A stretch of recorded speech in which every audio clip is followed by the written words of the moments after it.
So this is Thomas thinking, this is fine.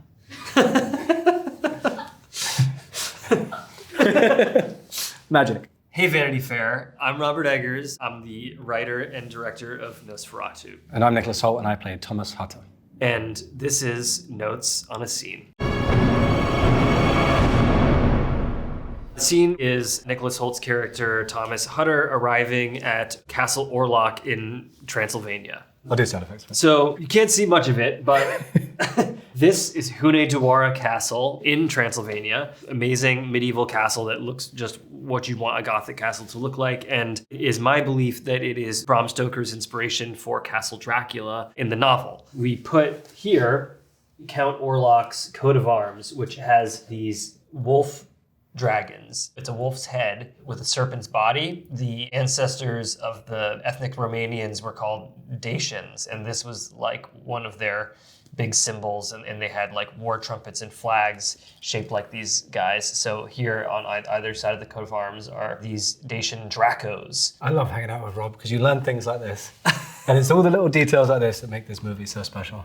This is an interesting moment here because here are my legs, but they're not actually my legs because of cinema magic. We're getting into dream logic, and the shots kind of flow into one another, and because Thomas Hutter's character is in this kind of weird like dream state here, and he's getting kind of dizzy, and he's inside this carriage that is very like suffocating with a coffin-like atmosphere. And so here we think he's in the carriage, right? We're seeing his lap, but let's see what happens now.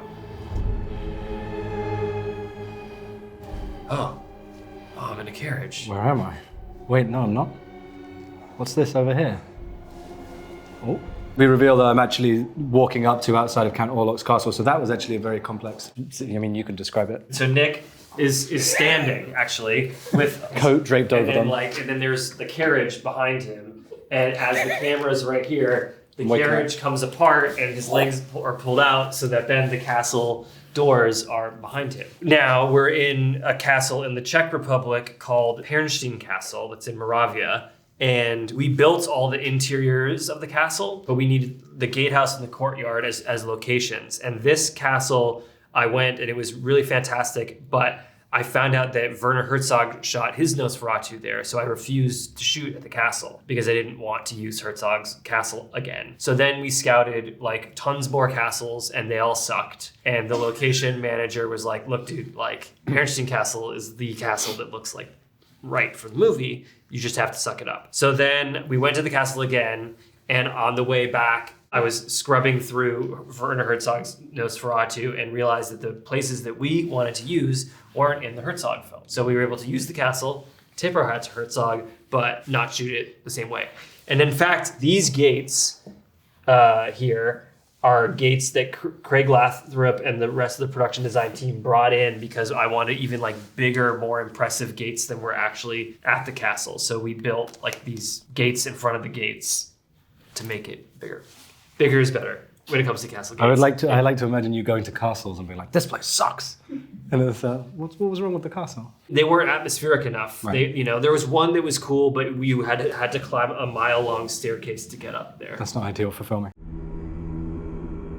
The snow is made from potato flakes, like freeze-dried mashed potatoes. And coat of arms, once again. The snow, I'm sure I heard a story at some point about you watching snow in different movies and finding like the last few bags of snow in the 90s or something. Okay, so basically there's a thing called a snow candle that is like a bucket that you light on fire and swing around, and then like snow goes all over the place. Almost it's like ash. Beautiful, yeah. And that's like Ridley Scott movies, like that's the snow that he uses, and I used it on The Northman. But in between The Northman and Nosferatu, that snow became illegal because the gas that makes the snow float is toxic. Fun fact. Production thought, okay, well, we're gonna have to use CG snow.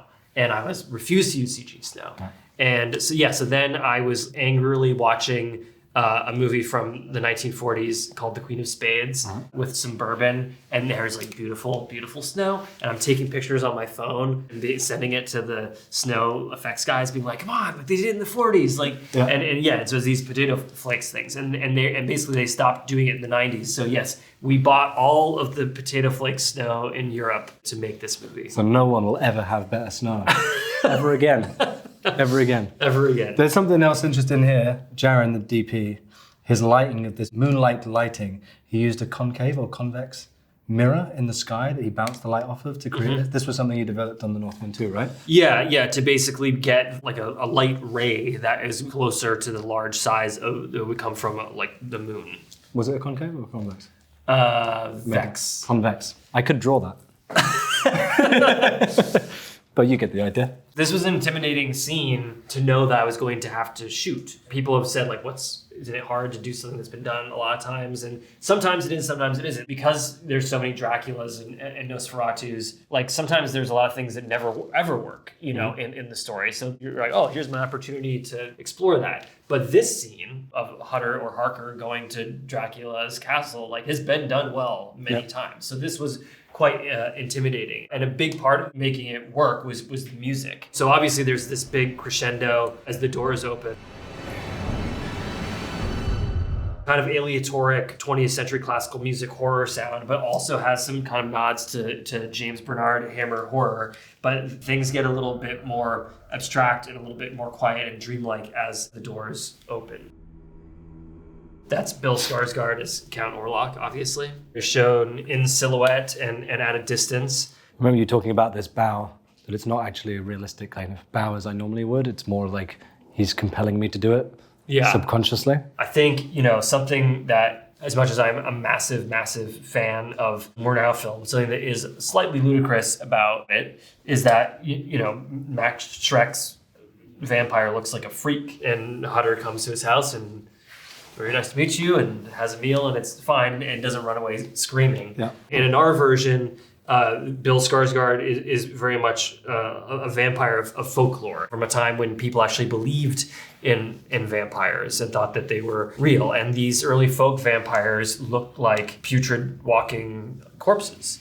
And if you were a putrid corpse, you wouldn't want your house guests to know that you were that. I try not to let them know. So Orlok's always kept at a distance to kind of conceal his identity. And there was also a build-up to finally revealing him. Yeah, I remember you talking about that when we get inside the castle as well. Him always being in the shadows and not, for Thomas, not fully being able to understand what he's gotten into and still having some sort of doubt. Yeah. That he would stay. That he would stay for dinner and not turn around straight away and start screaming. So this is Thomas thinking, this is fine.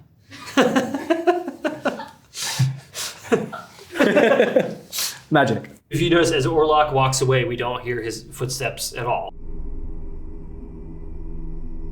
A little bit of a nod to the silent film. But then, of course, the sound design comes back more naturalistically with this scraping sound of the door. Also, this shot from behind was not storyboarded. Jared and I infamously storyboard everything to death and then do what has been storyboarded by Adam Pescott, the storyboard artist. But this shot of the doors closing, Chris Columbus, the creative producer who is known for directing Harry Potter and Home Alone and writing Gremlins, ran up to me and was like, check this shot from behind, blah, blah, blah. And I was like, that's a really good idea. And thank God we did, because we really need it. Because of the feeling of watching Thomas kind of enter and get trapped? I mean, it's game over, clearly. Dum-dum-dum. Oh, it's a spooky sound there too.